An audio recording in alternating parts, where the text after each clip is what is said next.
Un nouvel intervenant, présentez-vous parce que... Ah, voilà, d'accord. Ça y est, maintenant, j'ai une oreillette. Donc, elle est arrivée. Donc, c'est Thomas Guénolé. Voilà, vous avez lancé la pétition citoyenne, je crois, avec votre compagne. Vous étiez tous les deux. Qui est là dans le public, d'ailleurs, Katerina Rysakova. C'était son idée à l'origine. Elle peut venir, là, la place est libre. Qu'elle vienne et s'installer. Comme ça, vous serez tous les deux et la parité sera respectée. N'est-ce pas ? Ce qui n'est pas plus mal. Voilà. Et merci beaucoup. je sais que nous avons été certains à la signer spontanément. Donc, oui, dont vous d'ailleurs, merci beaucoup. Non, c'est normal. Vous en êtes à combien de signataires et pourquoi ce texte ? Je vais reprendre la première question. On a dépassé les 120 000 et le pourquoi, c'était l'idée de Katerina, donc c'est elle qui va répondre. Allez-y. Je ne sais pas si tout le monde a réalisé au moment donné la gravité de la situation et l'importance à quel niveau tout ça va nous toucher d'une manière ou d'une autre, d'une manière plutôt directe. Si vous voulez, ce qui me révolte par rapport à la loi, c'est le fait qu'on est dans le pays démocratique. Il paraît. Sur un sujet aussi important, il n'y avait aucun débat public, débat ouvert, débat transparent. Il s'est passé rien. Les députés, le gouvernement est en train de bâcler un projet de loi en 4 jours. Normal. Là, on est en train de gueuler dans la rue pour se dire mais peut-être il y a des problèmes, peut-être on va en débattre, peut-être on va en discuter, peut-être il faut demander l'avis des organisations, des associations qui sont directement concernées, peut-être des acteurs économiques, peut-être des simples citoyens aussi, ils vont se prononcer. Il ne se passe rien. Je pense que ça, c'est un premier problème. À part d'entendre de la part de Manuel Valls ou de Bernard Cazeneuve ou de M. Urvoaz des mots comme des mots-clés, des tags sécurité, terrorisme, autorité, on n'a rien entendu, on n'a pas eu de discours cohérent qui nous explique en quoi ça va nous aider de lutter contre le terrorisme. C'est quoi l'efficacité ?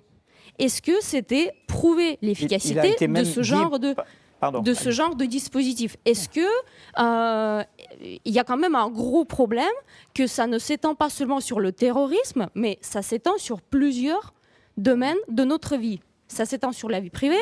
Je pense que c'est quand même un gros scandale qu'on n'en discute pas d'une manière civilisée, argumentée, constructive.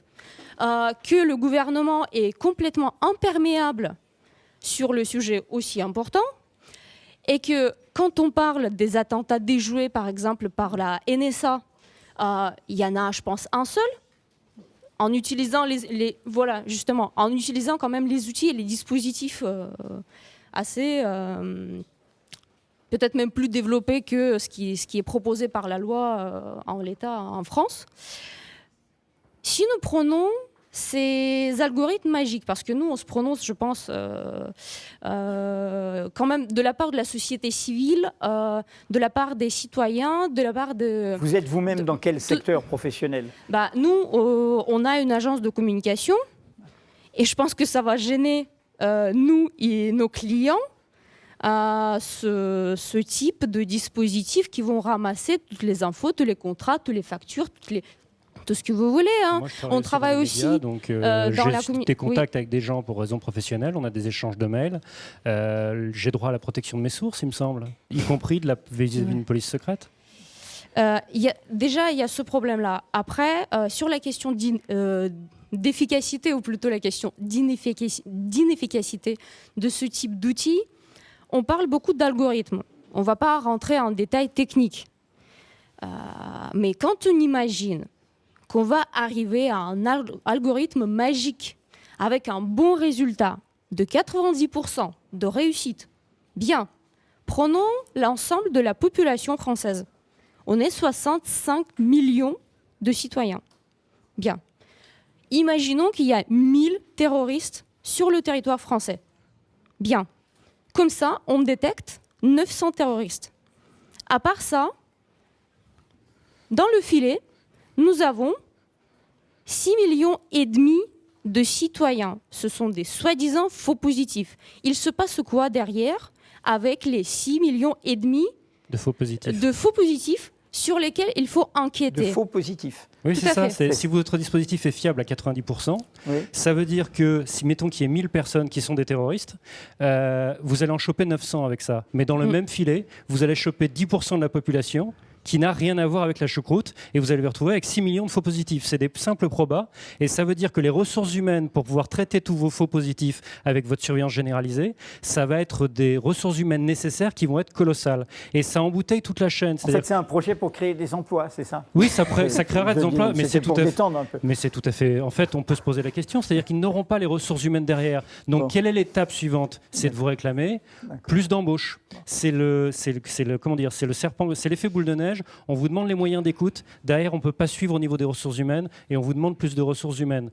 Donc, autant recruter une armée de... Vous avez pointé quelque chose de très important, c'est-à-dire c'est l'absence de bilan. La commission consultative des droits de l'homme le montre en disant que l'étude d'impact est sommaire. Et par ailleurs, il y a eu des fiascos sécuritaires parce que les attentats qui ont lieu sont aussi des fiascos sécuritaires quand les terroristes étaient dans les filets des services de renseignement. Et il n'y a eu aucune enquête indépendante, aucun débat pour expertiser tout cela. Il y a aussi 2 points dans ce projet de loi dont je recommande la lecture parce qu'il n'est pas très long, donc il est très intéressant à lire. Il y a 2 points dont on ne parle pas assez, nous semble-t-il. Le premier, c'est que l'avis de la fameuse commission de contrôle, il est consultatif. J'insiste là-dessus, il est consultatif. C'est-à-dire quand on vous dit la commission de contrôle empêchera les abus, c'est consultatif. Donc ça compte pour du beurre en termes de rapport de force politique. Et l'autre aspect, c'est que l'article 40 du Code de procédure pénale s'applique. Ça veut dire quoi? Ça veut dire que quand ces techniques, par exemple mettre sur écoute tout un quartier, ce sera légal, sont utilisées... Et elles montrent d'autres délits. Quand d'autres délits sont mentionnés, ça veut dire que les services secrets ont l'obligation légale de tout envoyer au procureur, quand bien même ça n'avait aucun rapport avec l'objet de leur enquête. Et là, il y a forcément une mauvaise nouvelle, c'est que soit ils vous disent « non, mais on ne le fera pas », et dans ce cas-là, ils violent leur propre loi. Et dans ce cas-là, autant nous dire quels autres articles de la loi ils comptent ne pas respecter, ou alors c'est effectivement un filet dérivant massif qui servira pour tout et n'importe quoi en dehors du contrôle du juge. Le code de procédure pénale, dans ce cas-là, suivi par les policiers pour leurs enquêtes, est aboli purement et simplement. Dernière question, comment vous est venue l'idée de la pétition citoyenne? Je pense que c'est une sorte de révolte qui avait besoin d'être canalisée quelque part. Je trouve qu'on n'était pas tout seul et on est content quand même d'être entouré de gens qui sont préoccupés par ce genre de thématique, qui est en soi une thématique assez technique. Je vous l'accorde, c'est pas facile de comprendre quand on n'est pas du secteur que voilà, il y a des boîtes noires, ce qui va se passer du point de vue juridique, du point de vue technique, du point de vue tout ce que vous voulez. C'est difficile, mais je pense que nous sommes nombreux et nous avons juste besoin de nous organiser et d'avoir un certain sens de coordination. Derrière, on peut arriver non pas seulement discuter avec le gouvernement, mais d'imposer aussi notre point de vue.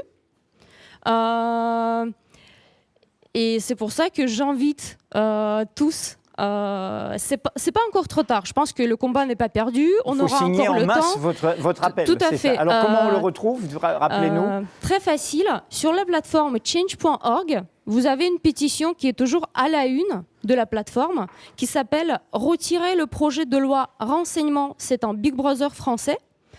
Vous y allez, vous la retrouvez très rapidement, c'est pas très compliqué. Donc pétition sur change.org, retirer le projet de loi renseignement. Le combat n'est pas perdu. Le vote aura lieu. On verra déjà. Il y a l'Assemblée, puis il y a le Sénat. Tout à fait. Il y aura le vote à l'Assemblée. Voilà. Je pense qu'on ira jusqu'au bout. Peu importe ce que ça prendra en termes de ressources, en termes de temps, etc. On ira jusqu'au bout. On a derrière nous pour l'instant plus de 122 000 signataires et j'espère qu'il y aura encore plus. Voilà. Alors c'est 122 000, c'est à peu près les abonnés de Mediapart, pas tout à fait, presque. Donc ça veut dire qu'ils n'ont pas tous signé encore. Oui. Donc si tous les abonnés de Mediapart vont signer, vous êtes à 200 000 ce soir. Tout à fait. Merci beaucoup en tout cas. Et j'en profite juste pour faire une annonce pour confirmer. Si le Conseil constitutionnel, comme il en a l'habitude, valide la loi antiterroriste sans rien y trouver à redire, nous derrière on ira par la voie judiciaire. La voie judiciaire française La voie d'abord. judiciaire française, puis européenne. Nous, on le fera si le Conseil constitutionnel ne fait pas son travail de protection des libertés. Voilà, c'est ce qu'on appelle C'est des dit. sursauts ou des révolutions citoyennes. En tout cas, on est tous requis. Merci à tous les deux.